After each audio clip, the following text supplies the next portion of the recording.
নমস্কার বন্ধুরা, সবাইকে জানাই অনেক অনেক ভালোবাসা ও কিছু কথা ব্লগে স্বাগত। আজ আমরা যাচ্ছি দিদির বাড়ি।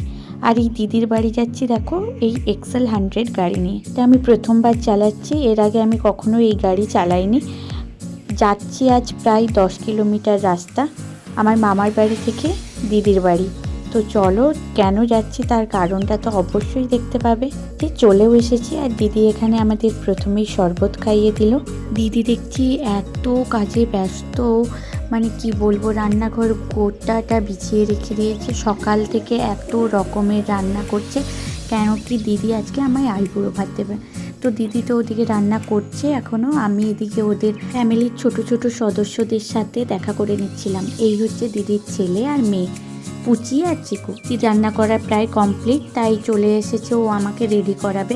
ও সুন্দর একটা শাড়ি এনে রেখেছিল আর তার সাথে সাথে ব্লাউজটাও কাটিয়ে রেখেছিল।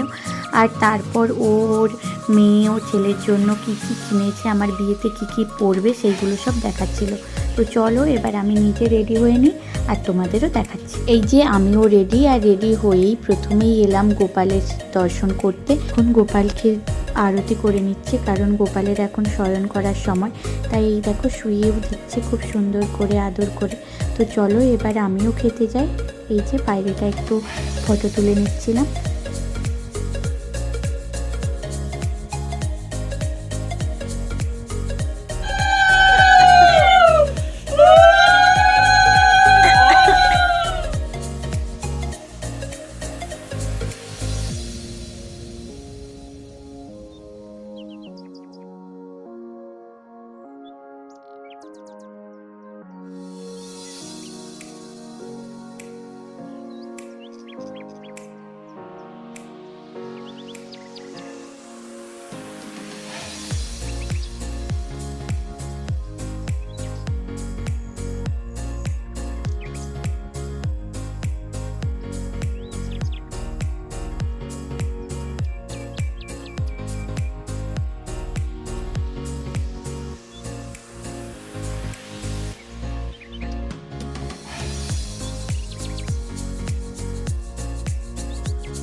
তো দিদি অনেক সুন্দর করে সাজিয়ে অনেক কিছু আয়োজন করেছে, আমার অনেক অনেক ভালো লাগলো। তোমাদের কেমন লাগলো অবশ্যই কমেন্টে জানিও।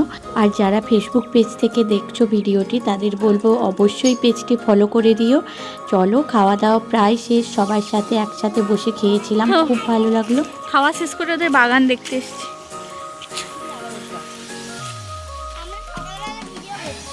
হ্যাঁ, অনেক সবজি। হ্যাঁ চলো, ওদের অনেক বড় সবজি বাগান, পুরোটা আমি ঘুরে ঘুরে দেখলাম। আর ওদের সাথে অনেকখানি গল্প হলো। আবার দেখা হবে এরপর বিয়েতে একদম। তো চলো, আজকের মতো আমিও এখানে ব্লগ শেষ করছি। দেখা হবে পরের একটি ব্লগে খুব তাড়াতাড়ি। সবাই ভালো থেকো, সুস্থ থেকো। আজকের মতো টাটা। বাগান ঘোরা শেষ, চলো বাড়ি ফিরতে হবে। টাটা। বিয়েতে সবার সাথে দেখা হবে আবার। সবাই যাবে তো? সবাই যাবো, আমি যাব না। না, যেতে হবে, চলো।